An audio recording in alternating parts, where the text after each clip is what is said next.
Breaking news! The Browns just made a move that's already turning heads all over the Dawg Pound. Defensive end Ogbonnia Okoronkwo has officially been released from the team. Yes, you heard that right. OBO, who was touted as a high potential free agent signing just 2 years ago, is now out of the running, with Cleveland opening up a roster spot for kicker Andre Szmyt. I know this may seem like a routine offseason adjustment at first glance, but when you dig deeper, this move reveals so much more about where the Browns' defense is headed, the confidence they're building in their young core, and how they're reshaping this roster in real time. Stick with me, because this story isn't just about a release, it's about a turning point. We've got some major updates, and I'm going to tell you everything that's happening. But before we go any further, hit that like button if you've been a Browns fan for over 20 years. It's great to see fans of all ages. There are people here who were at the first game. If possible, comment like this: Go Browns! Let's go to the Super Bowl. When Okoronkwo signed with the Browns, it was with solid expectations. A 3-year,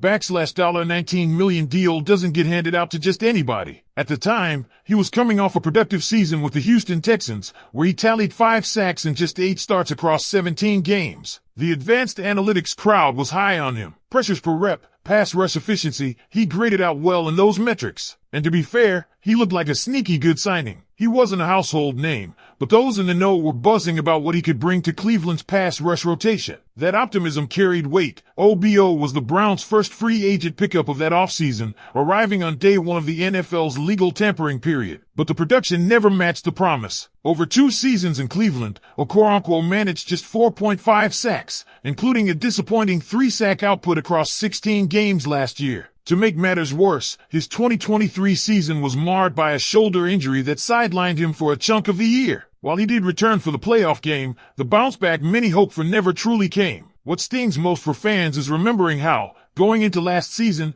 OBO confidently declared he was aiming for 10 sacks. That quote lit up social media and energized the fan base. We wanted to believe, but instead of hitting double digits, he didn't even match his Houston total. Now, with OBO out, what's next? The Browns' decision to release him doesn't just clear cap space or make room for another leg. It speaks volumes about their trust in rising talents like Isaiah McGuire. Let's talk about this kid. McGuire flashed real promise last year, especially after the Browns traded away Zadarius Smith and Alex Wright went down with a triceps injury. Those late-season reps gave him a chance to show what he could do, and apparently, he impressed. Enough that the Browns front office, led by Andrew Berry, decided they no longer needed to keep OBO around as insurance. They believe in what they've seen from McGuire this offseason during spring practices. Think about that. This is a Browns team that had one of the top defenses in the entire NFL in 2023. Top 5, no question, and some might argue they were number 1. The drop-off in 2024 didn't shake their belief in their defensive nucleus. They aren't clinging to veterans. They're leaning into the potential of their younger players. That's a statement. You don't release a veteran edge rusher with pass rushing upside unless you're fully convinced the guy behind him can deliver. This is as much a show of faith in McGuire and Alex Wright, assuming he returns to form after that triceps injury,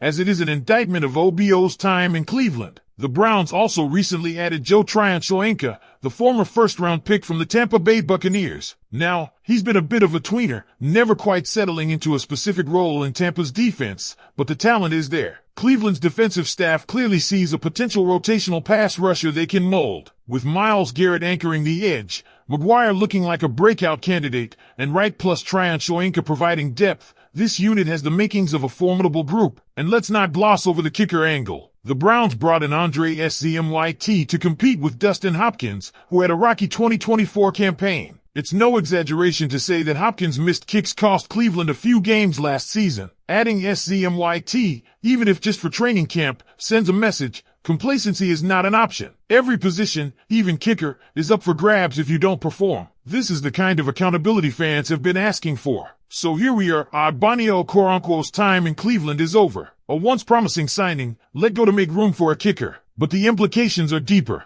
because when you really think about it, this move is bigger than just swapping out one player for another. It's a window into how this front office is thinking, how this coaching staff is planning, and how this team is preparing to write the next chapter of its defensive dominance. The Browns are betting on their development pipeline, and that's a bold strategy, but one that could pay off massively if these younger players deliver. Take Isaiah McGuire, former Missouri Tiger, 4th-round pick, raw but incredibly gifted. When he got his chance late in 2023, he didn't just show up, he showed out. He brought energy, burst, and a motor that looked right at home opposite a superstar like Myles Garrett. Now, it's one thing to flash potential in limited reps, it's another to be asked to do it full time. But everything we're hearing from spring practices, everything being said without being said in moves like this Okoronkwo release, suggests that the Browns believe McGuire is ready for more. And that's huge. Then there's Alex Wright, who had quietly been making strides before that triceps injury derailed his season. He was carving out a nice role in the rotation,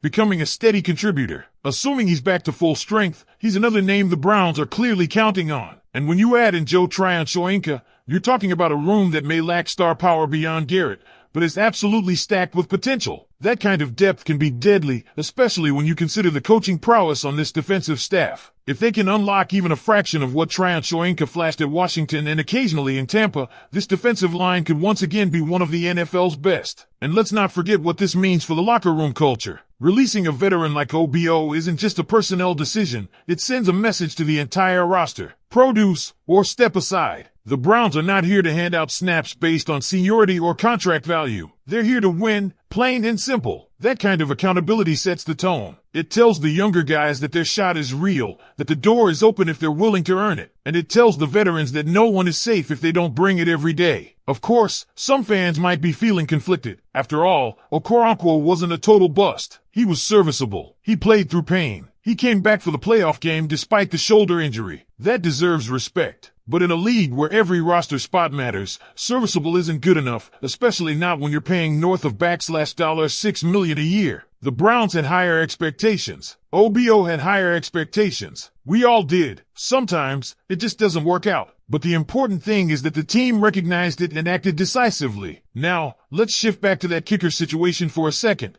because it's another layer in this evolving offseason puzzle. Dustin Hopkins had a roller coaster year in 2024. Missed field goals, shaky extra points. There were games where he flat out cost the Browns momentum, if not the win itself. That's not hyperbole. That's facts. So bringing in Andre SZMYT? That's a challenge. That's a shot across the bow. The team is saying, we're not going to get burned by special teams again. Whether SZMYT sticks around or not, he's there to push Hopkins and raise the standard. And that's exactly what needs to happen. And speaking of high standards, this defense knows what it's capable of. In 2023, they were elite, top 5 in just about every major category, dominant at the line of scrimmage, disruptive in the backfield, and disciplined in coverage. Jim Schwartz had them playing fast, physical, and fearless. It was a unit you didn't want to face. That level of performance doesn't just vanish. Sure, 2024 was a bit of a letdown statistically, but even then, the foundation didn't crumble. The potential didn't disappear. If anything, this offseason feels like a recalibration, not a rebuild. The release of Okoronkwo is part of that recalibration. Cutting a once-hyped free agent signals a pivot, a shift in priorities. It tells us the Browns are doubling down on their core identity, young, hungry, and built through the draft. And honestly, that's exactly what they should be doing. This is a team with championship-caliber talent on defense. But to stay elite, they have to keep evolving, keep investing in upside, and keep making bold moves, even when they're uncomfortable. So where does that leave us? At a crossroads, really. The Browns' defense has the tools to return to its